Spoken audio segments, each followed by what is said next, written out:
सावधानी से आना। जहां मैं पांव रख रहा हूं उसी स्थान पर पांव रखते हुए आगे बढ़ना।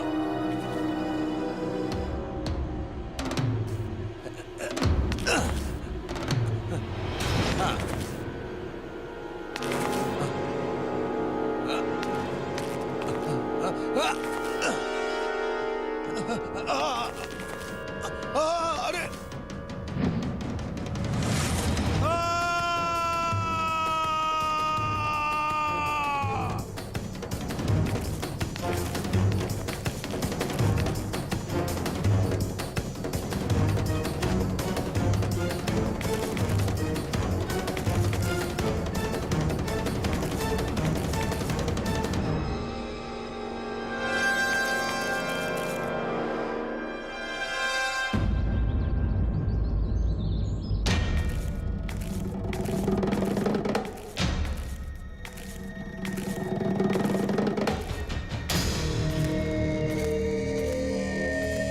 सम्राट रुक जाइए, अपना क्रोध त्याग दीजिए सम्राट। मैं स्वयं राजकुमार सियामक से बात करता हूँ। सम्राट, मैं आपसे अत्यंत महत्वपूर्ण बात करना चाहती हूँ।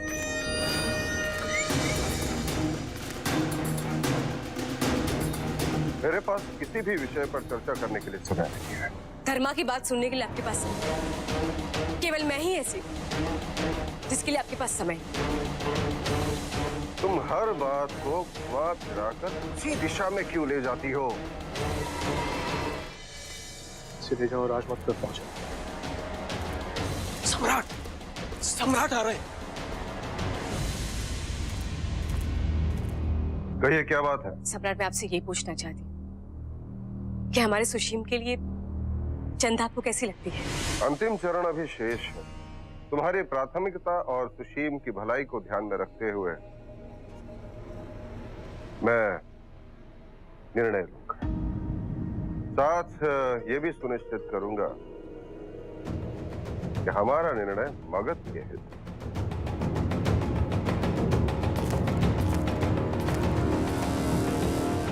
इस पोटली में राजमाता की प्रिय वस्तुएं हैं। जी राजकुमार, श्राद्ध में इन वस्तुओं को निर्धनों में दान स्वरूप वितरित कर देता हूँ। ऐसी मान्यता है कि मृतक की प्रिय वस्तुओं का दान करने से मृतक की आत्मा को शांति मिलती है, परिवार में सुख शांति रहती है, संकट दूर हो जाते हैं। प्रणाम। बहुत बहुत धन्यवाद आपका।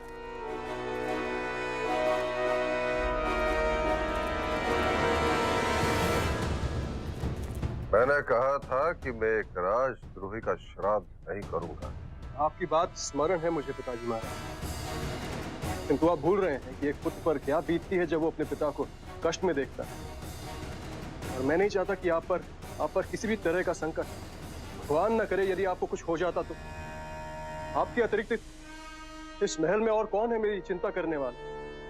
मैं डर गया था पिताजी महाराज, मैं बहुत डर गया था मैं। इसलिए उनकी आत्मा की शांति के लिए मुझसे जो संभव हुआ मैंने किया। मुझे ज्ञात था कि ये बात आप तक पहुंची तो आपको बहुत दुख होगा, इसलिए मैंने आपसे ये बात छुपाई। मैं उसके लिए आपसे क्षमा मांगता हूं। तुमने विट के साथ जो भी व्यवहार किया अच्छा नहीं किया। वो अनुज है, तुम ज्येष्ठा हो उसके। भविष्य में आपको ऐसा कहने का अवसर नहीं दूंगा पिताजी महाराज, वचन देता हूं।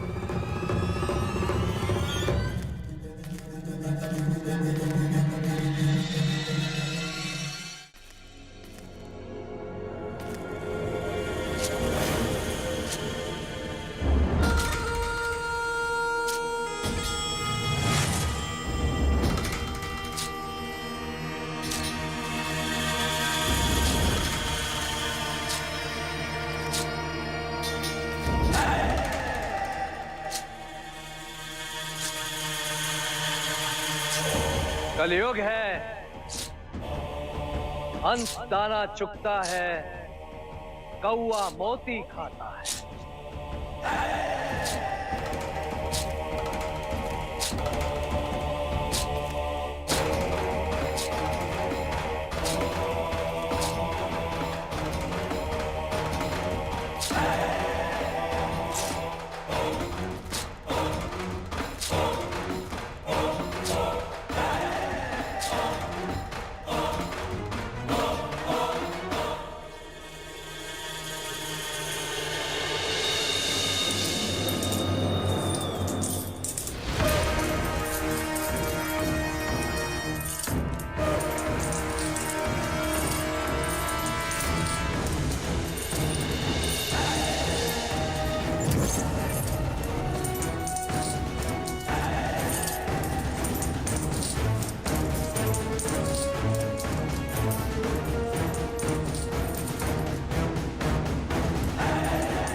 सत्य है ना?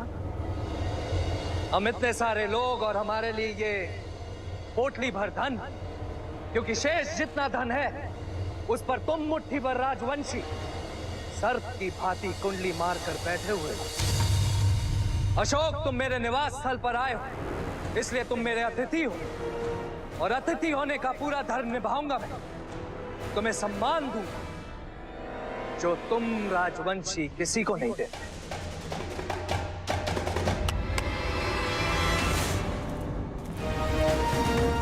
निश्चिंत रहो अशोक, विष देकर मारना, पीठ पर वार करना विराट की प्रवृत्ति में नहीं, और मुझे शोभा भी नहीं देता है। ये तो तुम राजवंशियों के जन्मजात गुण हैं। मेरे परिवार के आंतरिक विषय के बारे में बहुत कुछ जानते हो। मैंने तुम्हारे विषय में बहुत कुछ सुना है अशोक, और जितना सुना है उससे कहीं अधिक हो तुम। महलों में सुख से रहने वाले राजवंशी सुरक्षा घेरे के बीच जो अपने सैनिकों के प्राणों का मूल्य बहुत कम जानता है, उससे अधिक हो तुम। और तुम्हारे घमंड को देखकर यह नहीं लग रहा है कि तुम एक कायर जो डर के अंधकार में छुपा रहता है। इसे छुपना नहीं कहते अशोक, ये तो एक संदेश, एक उद्घोषणा कि हमें तुम्हारा झूठा संसार स्वीकारत नहीं, वो समाज स्वीकारत नहीं जहां पर लोगों को झूठे आश्वासन दिए जाते हैं सुरक्षा, शांति, समृद्धि के, ताकि विचारहीन प्रजा अपने सारे अधिकार तुम जैसे राजवंशियों को सौंपकर अधीन हो जाए। और नहीं अशोक, शीघ्र ही हम तुम्हारे साम्राज्य की नींव हिला देंगे। तुम राजवंशियों के शोषण और अत्याचार से उस समाज को मुक्त करा दो।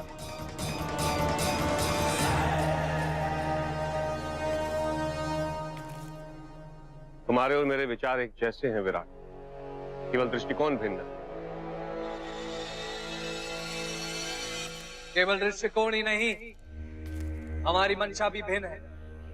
हाँ, यदि अगर तुम्हारे और मेरे बीच में कोई चीज सामान्य है तो वो ये है कि हम दोनों अपने उद्देश्यों की पूर्ति के लिए मरने के लिए तैयार हैं। और ऐसा प्रतीत होता है कि दुर्भाग्य से तुम्हारा समय आ गया है।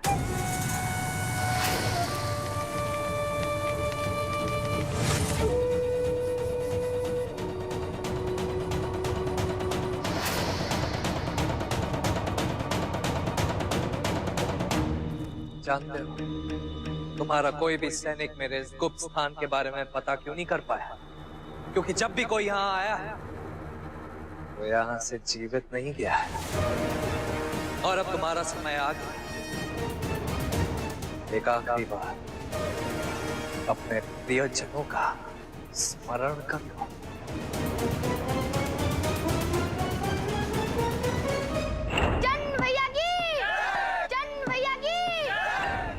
अपमान के साथ जीवित रह सकता हूं,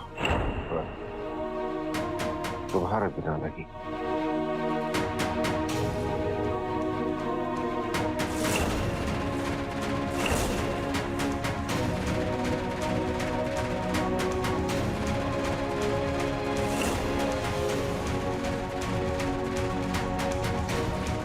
अरे, आप यहाँ ऐसे बैठिए, और वहाँ राजकुमारी चंदा ने ललित कला का अभ्यास आरंभ कर दिया है।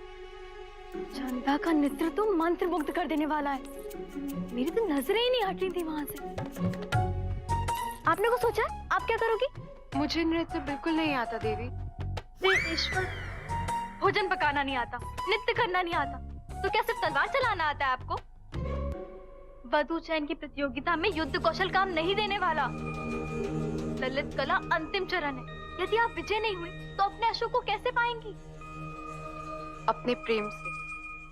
उस दिन रानी धर्मा ने भी तो कहा था, विवाह में प्रेम नमक की भांति होता है, प्रेम ही मूल तत्व होता है। यही सत्य है।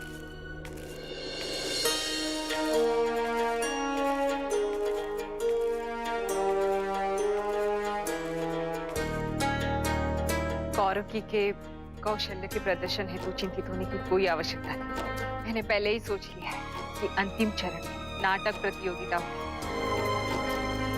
सभी राजकुमारियां वास्तव में अभिनय करेंगी राजकुमारों के साथ। हम शकुंतला और दुष्यंत के प्रेम प्रसंग पर आधारित नाटक प्रस्तुत करेंगे, जिसमें अशोक भैया दुष्यंत बनेंगे और आप शकुंतला।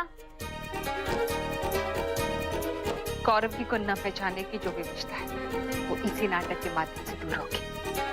कलिंग की शकुंतला और मगध के दुष्यंत को अब ये नाटक ही शापमुक्त कर उनका पुनर्मिलन करवा सकता है। किंतु माँ, ये कैसे सुनिश्चित होगा कि नाटक में शकुंतला और दुष्यंत के पात्र हमें ही मिलेंगे? वो तुम मुझ पे छोड़ दो, मैं भी विट की माँ हूँ। कुछ युक्तियां मुझे भी आती है और मुझे विश्वास है आप भी अशोक की पत्नी बने।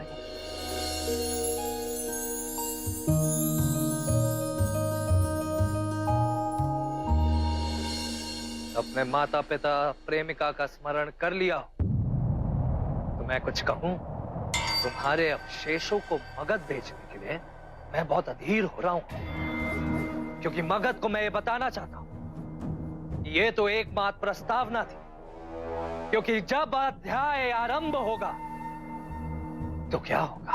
कितना विष भरा है तुम्हारे, इतना आक्रोश क्यों? आक्रोश? इसे तो तुम दुर्बलता कहते हो ना? मैं मरने या मारने नहीं आया, केवल निरंकुश को ले जाने आया। ठीक है, तुम निरंकुश को ले जा सकते हो, लेकिन उससे पहले तुम्हें कद्रुवा को पार करना होगा।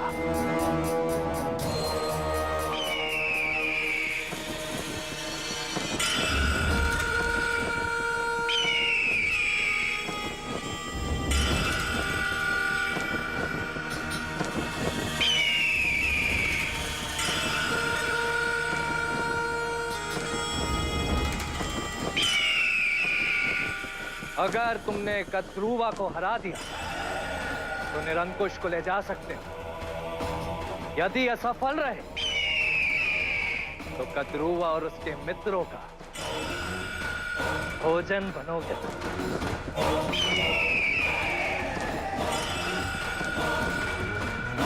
मुझे स्वीकार है।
जाओ, जाने दो उसे।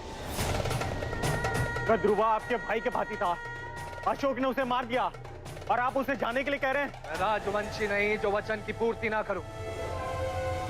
और अशोक, तुम निरंकुश से भेंट करने के लिए स्वतंत्र हो, लेकिन मुझे यह विश्वास है कि वो तुम्हारे किसी काम का नहीं।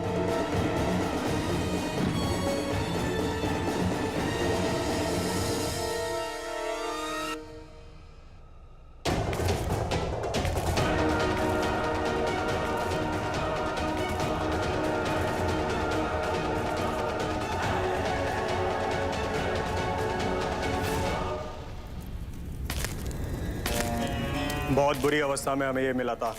इसकी दशा ऐसी है कि अधिक समय तक जीवित नहीं रह पाएगा।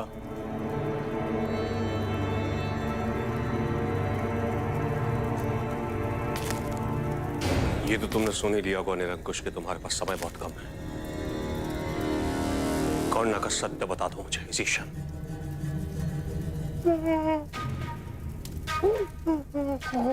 कौन का सत्य बताओ निरंकुश।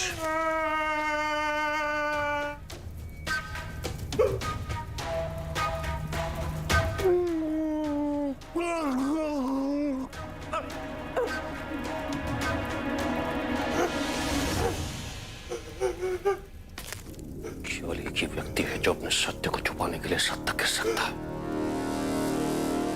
मेरी निष्ठा वर्षों से आपके साथ रही। मैं आपसे कभी विश्वासघात नहीं करूंगा। अब मुझे अशोक से बचा लीजिए। हाँ सुषण, अशोक से इसे तो बचाना ही पड़ेगा। किसी सुरक्षित स्थान पर भेजना है ना? उचित कहा आपने, किसी ऐसे सुरक्षित स्थान पर जहां अशोक तो क्या कोई भी राजवंशी ना पहुंच पाए, और यदि पहुंच भी गया तो जीवित ना लौटे। तो बिल्कुल भी चिंता मत करो निरंकुश, ऐसा सुरक्षित स्थान है मेरे पास। मैं तुम्हें विराट के पास भेजूंगा। विराट? किंतु वो तो समस्त प्रशासन का शत्रु है। यदि उसने मेरी हत्या कर दी तो... नहीं, तुम्हारा उपयोग अशोक को प्रलोभन देने के लिए है, ताकि वो अशोक को मार सके। किंतु यदि अशोक मुझ तक पहुंच गया तो भी उसके काम नहीं आओगे, व्यर्थ सिद्ध होगे तुम। निरंकुश, तुम चिंता मत करो, उसकी व्यवस्था कर लेंगे हम। बिल्कुल भी चिंता मत करो।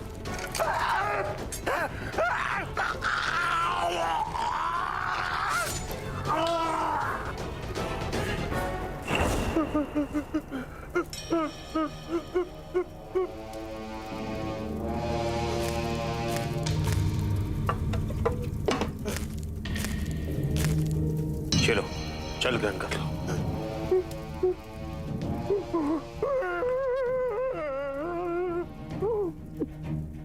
शांत हो जाओ निरंकुश, कुछ नहीं होगा तुम्हें। भवन ले चलता हूं तुम्हें अपने साथ। भवन के नाम से भयभीत क्यों हो रहे हो? कोई है भवन में? कौन है भवन में जिससे तुम भयभीत हो?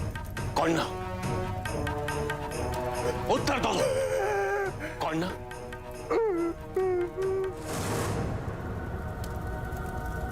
तुम ये कहना चाहते हो कि कौन ना भवन में?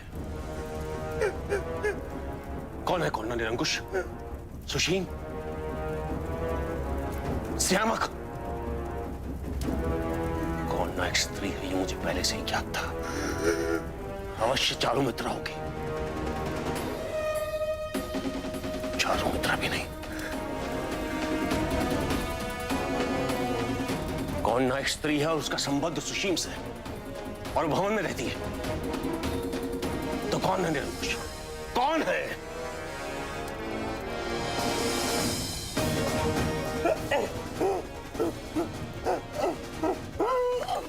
ये लो, कौन ना का नाम लिखो। लिखो निरंकुश, लिखो।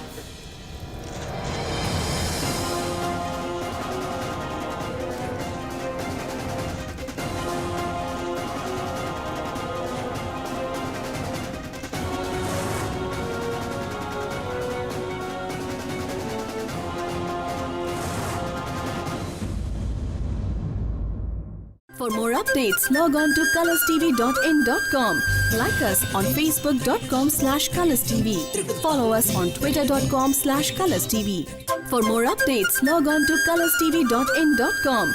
Like us on facebook.com/colorstv. Follow us on twitter.com/colorstv. For more updates, log on to colorstv.in.com. Like us on facebook.com/colorstv. Follow us on twitter.com/colorstv.